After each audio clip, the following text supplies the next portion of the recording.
Meseches Megillah Daf Chaf Aleph concludes the second parak of the Masechta and begins the third. The end of the second parak is discussing the halachos of mitzvos which need to be done during the day and the fact that you can do them all day. The Gemara has been working through the list of such mitzvos in the Mishnah. The Gemara will continue showing sources of the remainder of those halachos in the Mishnah, and then the Gemara will explain what the last line in the Mishnah, which gives a rule, what does that include. Then we'll start the next parak, the third parak, which teaches us about the reading of the Megillah, whether you have to be standing or sitting, and whether two people could read it at the same time out loud. Then the Mishnah will go into general halachos of Torah, and the Gemara will expound upon all these halachos. Let's begin. The Gemara has been working through a list of mitzvahs which can be done all day, and the Gemara is giving sources for them. So the Gemara is up to Eglah Rufa, the breaking of the neck, the back of the Eglah Rufa. So Gemara says, Rabbi Yanai says the source of that is the fact that it's a kapara, it's meant to be an atonement, and therefore it's learned out of all the other kaparos of kachim, which we gave a source for yesterday, is linked to Yom Kippur, where it says, B'yom hazeh yichaper aleichem, it has to be done by Yom, and therefore it has to be done during the day, and you can do it all day. And the next thing on the list is the Tahara procedure of a Mitsura. That's the procedure by which we purify a Mitsura who has had his tzaras cured. He brings two birds as a karbonos, one gets set free. He brings 8 erez, ezov, shnitolas, all these things. So that procedure has to be done during the day. The Gemara says because it says Zostia Torah Mitzura b'yom tahara, so in the day of his purification. Now, there were two mitzvahs which had to be done at night only, and they could be done all night. One of them was the cutting of the omer. The Gemara says that. Where do you know that from? So Gemara says, go look in Menachos, and there we have a lengthy drasha that the cutting of the omer and the counting of the omer has to be done at night, but the bringing of the carbon omer has to be done during the day. And the last thing on the list was the burning of the fat and the parts of karbanos which burn on the fire all night.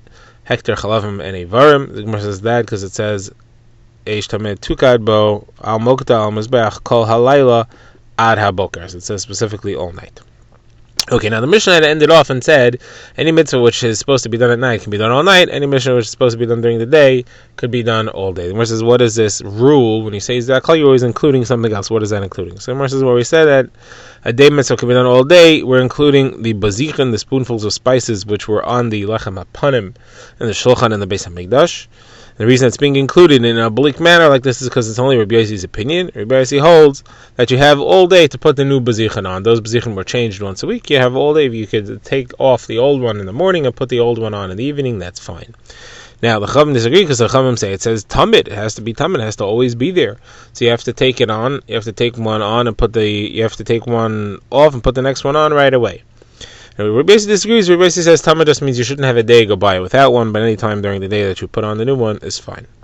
As far as all night, that's to teach me that the carbon pesach can be eaten all night. That's what's included in that, and that's a machlokes. Rabbi Elazar ben Azariah against the Chachamim. Rabbi Elazar ben Azariah says it has only till chatzos. Chachamim say it has all night, so this opinion is going like the Chachamim that it has all night. Now Rabbi Elazar ben Azariah gets his opinion from the fact that it says balayla, and it also says balayla when it talks about the makas b'charos and Messiah, v'varti b'aretz Messiah balayla. Just like over there, it was referring to until chatzos, because it was only at chatzos at midnight that happened. This also has to be done by chatzos. Okay, that concludes the parak. Now we begin the next parak, which talks about the halachos of the Megillah, and then moves into the halachos of Torah. So first it says Megillah could be read either sitting or standing, your choice, and you could read it with two people together. You could have one person reading it. You could have two people reading it at the same time. That's okay. The Gemara will explain why you would think that's an issue. Now, what about a bracha? So the Gemara says that it depends on the place where you are. Some places have the minhag to say a bracha, you should say a bracha. Some places have the minhag not to say a bracha, you don't have to say a bracha. Now the Gemara will explain that's talking about the bracha after the Megillah, but you do have to say a bracha before the reading of the Megillah. Now the Mishnah goes into the general halachos of Torah, beginning with how many aliyahs we have in the various times of reading the Torah, and whether or not you're allowed to add aliyahs, and whether or not you do maftir. So the rule is anytime people are in a rush to get to work, you make it short. So on a weekday, which refers to Monday and Thursday, and also Shabbos Mincha, where people aren't in a rush to get to work, but they're in a rush to get home for Shabbos Shudas. They've been in shul all day for the drasha. So then you make it short. You have only 3 aliyahs. You can't add to the aliyahs, and you don't do maftir. Now, on Chol Hamoed and Rosh Chodesh, there are also weekdays. You also can't add to the aliyahs, but then you have 4 aliyahs. There are 4 aliyahs then. Mishnah says the rule is any time where you have Musaf, but it's not Yom Tov, you're going to have 4 aliyahs. That's Rosh Chodesh and Chol Hamoed. And again, you don't do Maftir. Now, Yom Tov, Yom Kippur, and Shabbos, you can add aliyahs, and you do Maftir. On Yom Tov, there are 5 aliyahs standard. On Yom Kippur, there are 6 aliyahs standard. And on Shabbos, there are 7 aliyahs. And that's the standard. Okay, so now the Gemara goes into the halachos of the Mishnah step by step. First of all, we said you can be standing or sitting for the Megillah. First says that's not true for Kriyas Torah. Kriyas Torah, you have to be standing. Like we learned in the pasuk of Ata Pai Amayit Imadi. Hashem told Moshe Rabbeinu, stand here with me and I'll teach you the Torah. Says the Gemara, you wouldn't be able to say this if not for the fact that it's a pasuk. It sounds like HaKadosh Baruch Hu himself is kaviyachal standing. We know how that HaKadosh Baruch Hu has no form, but it's if he himself is standing, he says, you come stand with me. Where it says you also learn from here that a Talmud should be on the same level as his Rebbe. The Rebbe shouldn't sit on a high chair and have the Talmidim sitting on the floor or on a chair on the floor. It should either both be on chairs or both be on the floor. Okay, Gemara brings a brisa about the topic of teaching the Torah standing or sitting. So the brisa says that from the days of Moshe Rabbeinu until Rabban Gamliel, people always stood when they learned. When Rabban Gamliel died, there was a weakness that came to the world and people couldn't stand so much, and then people sat and learned. And this is the meaning of the Mishnah that says that from the death of Rabban Gamliel, there was the end of Kavod HaTorah. People aren't Mechabed the Torah anymore because they sit when they learn instead of standing. Now there is a contradiction between two psukim describing Moshe Rabbeinu's experience on the mountain of Har Sinai learning Torah from Hashem. And one it says Va'eshev Bahar, and I sat on the mountain, and one it says V'neichi Amadati Bahar, and I stood on the mountain. So which is it? Similarly, the Gemara gives 4 explanations. Gemara's first explanation is when he learned it, new things, he stood, and when he reviewed on his own, he sat. Rabbi Chanina says he didn't stand or sat, he did something in between, he was leaning. Rabbi Yochanan said sitting here doesn't mean sitting. The word yeshiva va'ishev means I stayed in the mountain. Like we said, v'teishu b'kodesh yamim rabim. They stayed at Kadesh for many days. He just said I stayed in the mountain, and certainly when he was learning, he was in the standing position. Rava says it depends what he was learning. Hard things he had to sit for, but easier things he stood for. We now move on to the next part of the Mishnah, where we had said that in the Megillah 2 people can read it at the same time. The Gemara says that halacha is not true for Kriyas Torah. There only one person could read because you cannot hear 2 people speaking at once. We bring a brisa that says not only can you not have one person reading the Torah, even the Mitargim, the one who translates and explains it, has to be one person. You cannot have 2 people saying the translation at once because people will not hear and understand it. Now, by Maftir, it's a little different. By the Haftorah, that is, it's a little bit different. There you could have 2 people saying the Targum. Because we're not so concerned that people should understand the Haftorah. It's okay if they missed it. If they want to understand it, they'll focus and they'll make sure that they understand it, even if there's 2 people. But it's not as important as understanding the mitzvos of the Torah itself. Now, Hallel and Megillah, you could have even 10 people saying it at once and 10 people translating. The reason is because since there's a special love for the story and for the Hallel, people will pay careful attention and understand even if there's a lot of different voices going on. Okay, next thing in the Mishnah was that you don't have to say bracha. So the Gemara says you do have to say bracha before, you don't have to say bracha after the Megillah. That's where there are different manhagim as to whether you say a bracha or not. That's only after. And this is like the halacha of Rabbi Yehuda Mishmol, at every mitzvah you say a bracha oiver lasiyasan before you do it. So the Gemara says, how does the word oiver mean before? The Gemara shows a couple of psukim where oiver means to pass by, and therefore it indicates before. So we have, first of all, the pasuk in Shmuel, Vayhima Oretz Vayimar Le Hutz Vayoretz Achimatz Derech Hakikar Vayavar as Kushi. He passed by the Kushi, so you see he went ahead of him. Next you have in Bereshis V'hu Avar Lefneim V'Yishachu Artz Sheva Paman Gishtaya Ad Achiv. That's when the family of Yaakov met Esav. So it says Avar Lefneim, he passed before them. And then we have in Micha Vayavar Malkam Lefneihem V'Hashem Barosham. Again, it means to pass before. So over means before. Now, what's the bracha that you say before? So Gemara says there are 3 brachos. The Gemara quotes of Sheshes mi Katarzia, who went to the house of Rav Ashi. And the bracha they said was Manach. Mem Nun Ches. Mem stands for Mikra Megillah. Nun for Nes, that's Al Nisim. And Ches for Shehechiyanu. Now, what's the bracha afterwards? The Gemara says Machokas. Going to one, it's bracha Hashem Lekenu Melech Haolam Haravus Rivenu Hadanas Dineinu Vanokim Mistik Maseinu Vanifalanu Mitzarenu Vamshalim Gemul Chalev Nafshenu. That part everybody agrees on. The one who fights our fight and judges our case.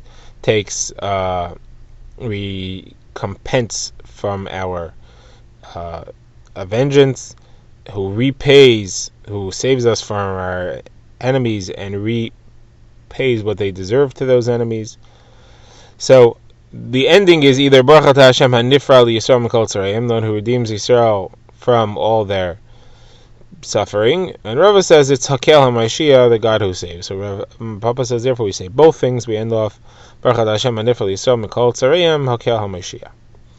Okay, back to the Mishnah. The Mishnah said that on Monday and Thursday we read from the Torah. On Shabbos, Mincha, we also read from the Torah, and we read only 3 aliyahs. So Gemara says, where do you come up with the number 3? Gemara says either it's for Torah, Nevi'im, Ksuvim, the 3 parts of Tanakh, or it's for Kohanim, Leviim, Yisraelim. So Gemara says, where do you get the fact that you have to read a minimum of 10 psukim in these kriyos?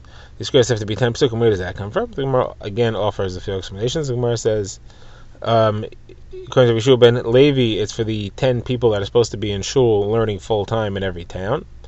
According to Rav Yosef, it's for the Aseres HaDibros, 10 commandments. According to Rav Yochanan, it's for the 10 mamaros, the 10 statements with which HaKadosh Baruch Hu created the world. So Gemara, of course, says, what are those 10? It only says Vayomer 9 times in the story of Kriyas Olam. The Gemara says, well, the other one is where it says Bereshis Bar Elokim Hashemayim V'Haaretz. That is also a statement, because it says B'dvar Hashem Shemayim Nasu, that with the word of Hashem the sky was created, and over there it says Bereshis Bar Elokim. Now the Vilna Gaon explains that that's talking about the creation of time. You cannot say, and he said let there be time, because until there was time there cannot be any actions. Nothing can move. Okay, next the Gemara says that when you have 3 aliyahs dividing up 10 psukim, you're going to have a minimum of 3, 3, and 4. So which of the 3 aliyahs should get the 4 psukim?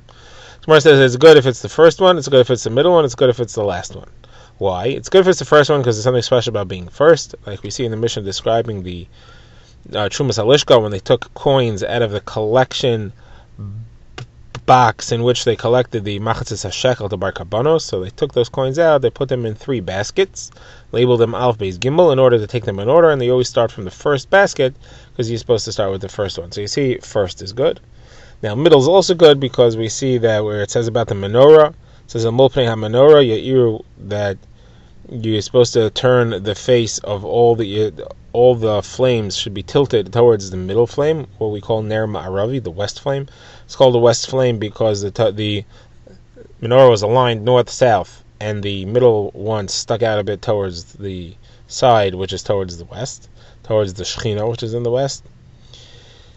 So from there you see that the middle is special, and that the last one is special, of course, because Malam B'Kodesh V'lo, when reading, you should always go up in kavod, in holiness, and not down, so you should do 3, 3, 4. There's an advantage to that as well. The Gemara says that Rav Papa went to the shul of Avi Koiver, and he read the 4 psukim for the first aliyah, and Rav Papa praised it. Now Rashi points out you could have 4 psukim for all the aliyahs. 10 is a minimum, not a exact number or not a maximum. Okay, now back to the Mishnah. We'd seen there that when we say Kriyas Torah, the Mishnah says you have to say a bracha on the laning, and the Mishnah said that you start, the first person to lane starts with a bracha, and the last person to lane ends with a bracha. You don't have brachas in between. Today we have brachas on every single aliyah. Every single person says a beginning bracha and an ending bracha. So the Gemara says, why did that change? Why do we have that? The Gemara says because Chazal saw people were coming late to shul and leaving early. They were afraid that if they would come and they would miss the opening bracha of the opening reader, then they would see that there are no brachas being made. They would think you don't have to say a bracha on Kriyas Torah. Same thing as someone who leaves early and saw that the first 2 aliyahs didn't end off with the bracha. He may learn that there's no closing bracha on Kriyas Torah, and that's also wrong. We want to avoid that, and therefore everybody has to say a bracha nowadays, just in case anyone leaves early.